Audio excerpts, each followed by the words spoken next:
Springs. Thank you for helping me. Thank you. And those mountains behind us, they still remind me of home. And you all sure know how to make us feel at home. Thank you. I am so honored to get to be with you today in the company of John and Cindy McCain, the next President and First Lady of the United States of America.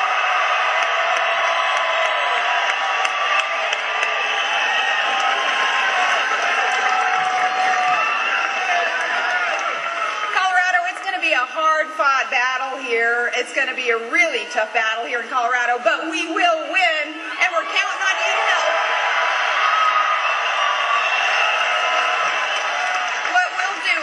Take our case for reform to voters of every background, in every party or no party at all. And with your help, we're going to go to Washington and we're going to shake things up.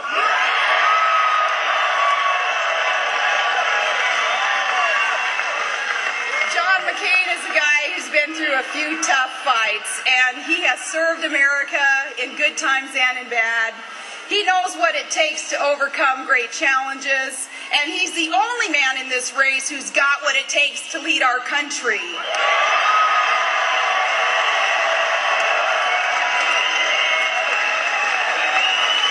Maybe you all remember it was just about a year ago when the war in Iraq looked very, very bad, and the consequences of failure would have been terrible, would have been absolutely terrible for our country. Defeat at the hands of Al-Qaeda in Iraq would have left millions to a violent fate and left our own nation much less secure. Some in Washington said that all was lost in Iraq. There was no hope for victory. And they said that there was no hope for the candidate who had said he would rather lose an election than see his country lose a war.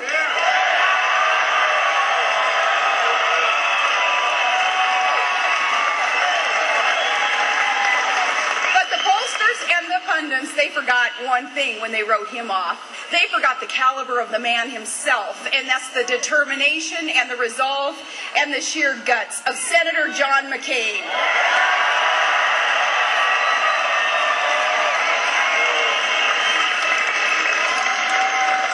But the voters knew better.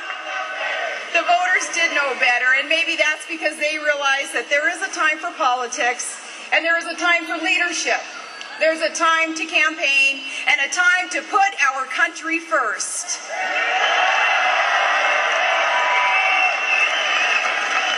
John McCain is a man who wore his uniform for this country for 22 years, and he refused to break faith with our troops in Iraq, who have now brought victory within sight.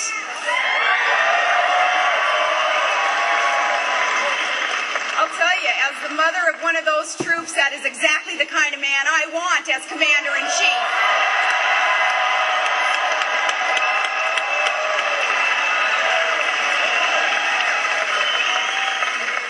The other day, our opponent finally admitted what we've known all along, and that's thanks to the skill and the valor of our great troops. The surge in Iraq has worked. Our opponent said the surge, quote, has succeeded in a way that nobody anticipated. But it was anticipated. There was one leader in Washington who knew that we could win, and he refused to call retreat, and he risked his own career for the sake of victory. And ladies and gentlemen, he's standing right next to me, Senator John McCain.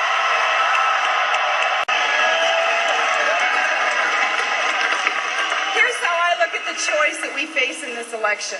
In politics, there are some candidates who use change to promote their careers, and then there are those, like John McCain, who use their careers to promote change.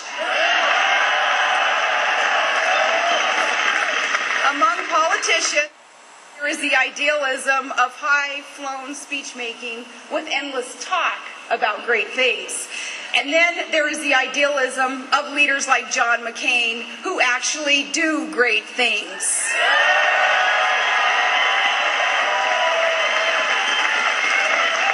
Senator John McCain has shown this quality so clearly, and that's why he presents such a threat to business as usual in Washington. This is a moment when principles and political independence. And those things that we need in this country to change, all about reform, it all matters a lot more than just a party line. And this is a man who has always been there to serve his country, not just his party. He's a leader who's not looking for a fight, but he sure isn't afraid of one either.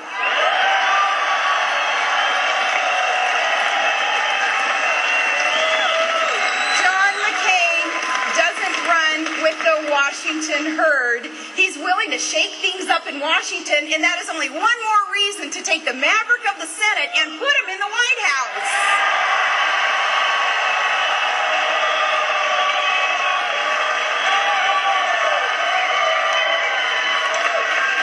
You know, the choices that presidential nominees make for a running mate, they say a lot about them. And when our opponent made his choice, he went for a fine man, a decent man. Senator Biden can claim many chairmanships across many, many years in Washington, and certainly many friends in the Washington establishment.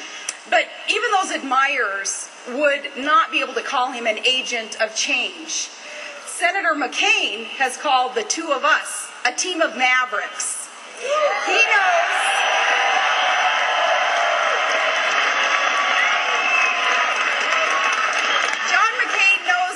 some shaking up in Alaska, and as governor, I took on the old politics as usual in Juneau. I had to stand up to the special interests and the lobbyists and the big oil companies and the good old boys network. And true reform, though it is so hard to achieve, it really is tough, but in short order, with the support of our citizens, we put the government of our state back on the side of the people. And I came to office promising major ethics reform to end the culture of self-dealing up there. And today that ethics reform is the law. And while I was at it, we got rid of a few things in the governor's office that I just didn't think our citizens should be paying for. Like that luxury jet, it was a little bit over the top, so I put it on eBay.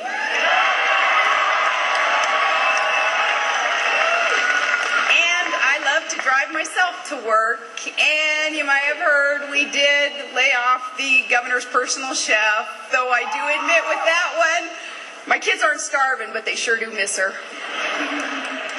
I came to office promising to control spending, too, by request if possible, but by veto if necessary. Hundreds of millions of dollars of vetoes later.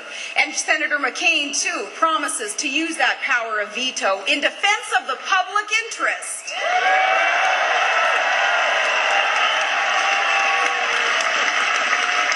As a chief executive, I can assure you that it works. This is a moment, see, it's a moment that requires that kind of toughness and strength in the heart of the American president. And my running mate is a man who has shown those qualities in the darkest of places and in the service to his country. A man with such strength of heart understands people and the problems that we're all facing these days. He understands what to do about job losses and high energy prices and mortgage failures, the problems faced by hardworking, middle-class Americans, all of us.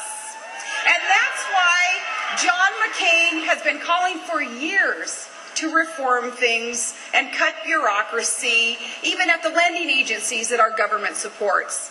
The fact is that Fannie Mae and Freddie Mac, they've gotten too big and too expensive to the taxpayers. The McCain-Palin administration will make them smaller and smarter and more effective for homeowners who need help.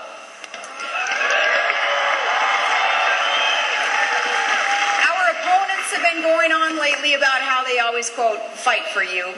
But since Senator McCain, he's not going to say this on his own behalf. He's got to let me say this. He won't. There is only one man in this election who has ever really fought for you, and that man is